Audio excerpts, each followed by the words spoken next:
ami des internautes yi di support chaîne bi di Étoile Jamono ñu ngi leen di bëggee bu baax a baax te lii nag di samedi le 1er juin jubante moom la jiite réew mi woote kii di Bassirou Diomaye Diakhar Faye ànd ak ministre des sports bi nga xam ne mooy Khady Diène Gaye wàcc fii di nga xam ne moo di Joal Fadiouth ànd ak ndaw ñi sa seetal dugg ci ruq yi xool li nga xam ne moom la dëkk bi laaj taxaw ci wax ak askan wi jox leen seen kàddu ndaw ñi génn ñëpp kontaan ñëpp bëgg sa seetal sa dëkk seetal dëkk bi seetal gox bi loolu la woote kon activité bu am solo ndaw ñi génn macha allah dëkk bi neex ñëpp génn sa seetal dëkk bi kon li leen Étoile Jamono indi loon ñu leen di ñaar ngeen wéy di abonné de partage te xam ne chaîne d'actualité la.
merci beaucoup tey jii dañoo ñëw taxaw tey suñu taxawaay tey jii fii ci commune bi lu ko waral mooy ñëw ànd ak ndaw ñi ngir dëgmal bés bi nga xamante ne tey jii dañ koy tàmbali te fas yéene koo yeggali ci ay at ci kanam ngir lu ñuy wax seetal suñu réew mi nag man sama taxawaay bi tey jii fii mooy pour ñëw ànd ak ndaw ñi su ma sañoon nag fépp foo xamante ne ndaw mu ngi fi ci Sénégal danaa fa taxaw waaye nag nit kenn kese la mënut a nekk ñett mënut a nekk ñeent mu ne nag naa ñëw tey jii ci gox gii ñuy wax Joal Fadiouth Ngazobil ngir defee fi ñun suñu lancement concept bi nag ndaw ñi lañ ciy woo ndaw ñi ñoo ci war a jiitu ndaxte ëllëgu réew mi ci seen loxo la nekk te bu ñuy wax ëllëgu réew mi set daf ci bokk bu set amut wërgu yaram mënut a am bu set amut ni nga koy waxee te commodité doo am tamit plaisir pour toog pour fonk sa gox bu set amut tourisme bi dina impacté wu parce que tamit koo xamante ne dafa bëgg a noppaloo ko bëgg a dallu du jël billet d'avion wam wala du jël alalam di ko def ci fi nga xamante ne bu demee du fa am naf sa bakkanam ay xet yu bon la fay fekk wala tilim goo xamante ne dina ko teree lekk wala nelaw wala ay yoo dafay fekk moom Joal Fadiouth nag particularité bi mooy dafa nekk gox bu nekk ci ndox mi fii Océan Atlantique baa ngi nii ñu ngi fii ci quai de pêche bi tey fii nii am na fenn fu ñu njëkkee amaa ñuy yegg si fii Océan Atlantique baa ngi nii bras de mer baa ngi ne maanaam Joal Fadiouth Ngazobil daanaka presqu'île la benn buntu la am parce que benn buntu rek nga fi mën a duggee moom mu nga fi mën a génne beneen buntu bi pour nga mun fa génne foog nga def pont kon moo lay wane kon ndox ko wër te déjà ndox gox bu mu wër rek day am yenn problème yi même bu fekkante ne sax set nekk na fa à fortiori nag bu fa set ba nekkut ñu ñëw fekk fi ne mbuus yi bëri na fi këyit yi bëri na fi parce que sa canal ba ma njëkkee fi nga xamante ne moom mooy centrale ONAS ba du ne fekk nañ ko fa sang suuf saa nga fa mbuus yaa nga fa ay doj nga fa ak leneen loolu bu taw buy njëkk bu ñëwee rek foofu dafa nar a fatt te loolu noonu bu fattee dëkk bi yëpp dana inondé kenn mënu ci dara boo indee moto pompe tey pompe ko bu tawaatee ndox mi tamit dafay dikkaat action préventive bi nag mooy déjà population locale yi nañu fexe ba adopté yenn attitude citoyenne yi loolu nag ndaw ñi lañ ciy xaar bu weesoo tey jii waxtaan naa ak ñoom sànq nañu fexe def des campagnes de sensibilisation parce que ñoom ñoo ko mën a def ñu mënuñu nekk fu ne ñun vision bi nañu mën a yor exécuter ko di leen encadrer di leen accompagner mais mise en œuvre bi au niveau local ndaw ñi nañu fexe ku ci nekk nga njëkkee ko ci sa kër ci sa biir nekk sax lay wax ci sa kër ci sa buntu kër ci sa koñ na yëf fi nekk jaayante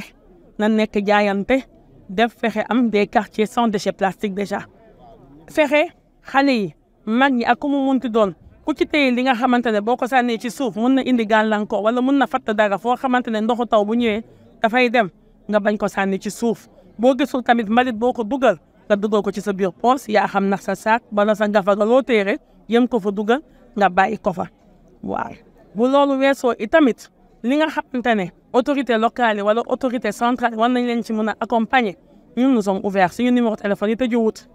nous sommes là avec tous les acteurs il y a les mouvements de jeunesse sous toutes ses formes sport culture ak ni nga ko artistes yi ñëpp a ngi fi ku ci am loo xamante ne yaakaar nga ne état moo ci war a dugal loxoom même bu fekkente ne loolu jéggi na man samay attribution jeunesse sport culture man danaa ko yeggee sama war a àgg te xam naa ne que bu boobaa itam dinañ ci indi ay saafara ci nu mu gën a gaawee di rafetlu taxawaayu ndaw ñi taxawaayu mag ñi ak acteurs portuaires yi ma fi fekk te Joal nag fii moo nekk le premier quai de pêche artisanal de l'Afrique de l'Ouest bu dee doon ay changé wul entre temps kon boog fii nii tamit bu fekkente ne déchets yu fi nekk amuñu possibilité pour mun di ko évacuer wala mun ko gérer population bi yëpp dañ ci nar a souffrir te loolu du coup mun na impacter itamit yeneen activités yuñ ci mën a defi mun na ma ko waxee sànq tourisme meeg yëpp mun na ci daal di pâtir. Voilà,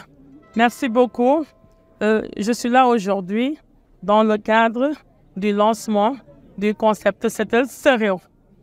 J'ai opté de venir ici à Joal Fadiouth Ngazobil pour diverses raisons. D'abord, parce que Joal est situé sur le littoral.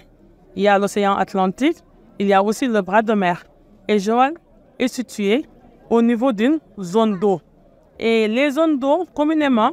sont réputées être des zones à problème en période hivernale. Et a fortiori maintenant, s'il y a un problème d'insalubrité. Arrivé ici, sur les lieux, j'ai trouvé une jeunesse. Au niveau de toutes les organisations de jeunesse sont là, ici mobilisées. Au niveau culturel, au niveau artistique, au niveau aussi sportif, ils sont là. Et j'ai senti qu'ils ont la ferme volonté d'accompagner le lancement de ce concept-là et de le pérenniser. Et nous avons démarré nos travaux au niveau de certains artères, de quelques quartiers. Nous avons aussi été au niveau de la centrale de l'ONAS, la centrale où passe l'ensemble des eaux usées pratiquement de toute la commune. Vous savez, en fait, il y a une démographie et face à laquelle certaines réalisations au niveau de l'assainissement ne sont pas suivies. Et pour cela, il faut y apporter très rapidement des réponses urgentes. Et à cela aussi s'ajoute, nous voulons au-delà de cette journée que les jeunes puissent s'approprier de ce concept. Et en faisant quoi? D'abord, en menant des campagnes de sensibilisation, de conscientisation des populations locales. Parce que là où on habite, moi je pense qu'il nous revient, nous, la lourde responsabilité de gérer l'environnement immédiat de nos concessions. Et cela doit même pas commencer par sa propre chambre, par sa propre maison, par son propre quartier. Et pour cela, moi j'ai invité les jeunes à mener des campagnes de sensibilisation. Les gestes les plus minimes, les gestes les plus primaires ne doivent pas être négligés. Commençons d'abord par ne plus jeter des déchets sur le sol. Même si on ne voit pas de poubelle, ces déchets-là, on doit les garder par devers soi jusqu'à avoir un endroit adapté, propice, où le jeter. Là, si nous démarrons déjà par cette action-là, moi je pense qu'après, petit à petit, en addition, parce que quand même, c'est l'addition de plusieurs bonnes actions qui constitueront par devenir constituer une grande taille et une bonne action. À cela aussi, moi j'ajouterai que cette jeunesse aussi, responsable qu'elle est, sera chargée de faire des pancartes, de faire des affiches et d'accompagner aussi le secteur de la pêche. Ici à Joal aussi, la pêche est une activité, ça fait partie des activités, des principales activités génératrices de revenus. Et cette jeunesse-là a la responsabilité d'accompagner les acteurs sur la prise en charge de certaines questions par rapport à la salubrité même de ce quai de pêche. À cela aussi, il y a aussi certains mouvements de femmes qui s'activent dans la transformation des produits halieutiques. Là-bas aussi, nous irons là-bas tout à l'heure aussi. Il y a un véritable problème aussi de gestion des déchets. Et tout cela mérite quand même un certain nombre de mesures pour les accompagner afin de pouvoir vraiment pérenniser cette action-là. Moi, l'appel que je lance, c'est que chaque premier samedi de chaque mois, que personne n'attend son prochain. Comme je l'ai dit tout à l'heure en Wolof, que personne n'attend son prochain. Que ça soit un réflexe, comme le manger, le boire et le dormir. Tous les premiers samedis de chaque mois au réveil, n'attendez pas vos autorités locales, n'attendez pas les chefs de quartier, n'attendez même pas vos parents. Vous-même, soyez les propres chefs qui prennent votre destin en main. Levez-vous et avec le matériel à disposition et le matériel aussi adéquat, mutualisez vos efforts pour pouvoir procéder au nettoiement vraiment de la commune. Voilà, tout en espérant que vous allez vous y adonner désormais tous les matins, tous les jours, à ne plus salir. Nettoyer, c'est bien, mais ne pas salir, c'est mieux, comme on l'a enseigné depuis le préscolaire. Merci beaucoup.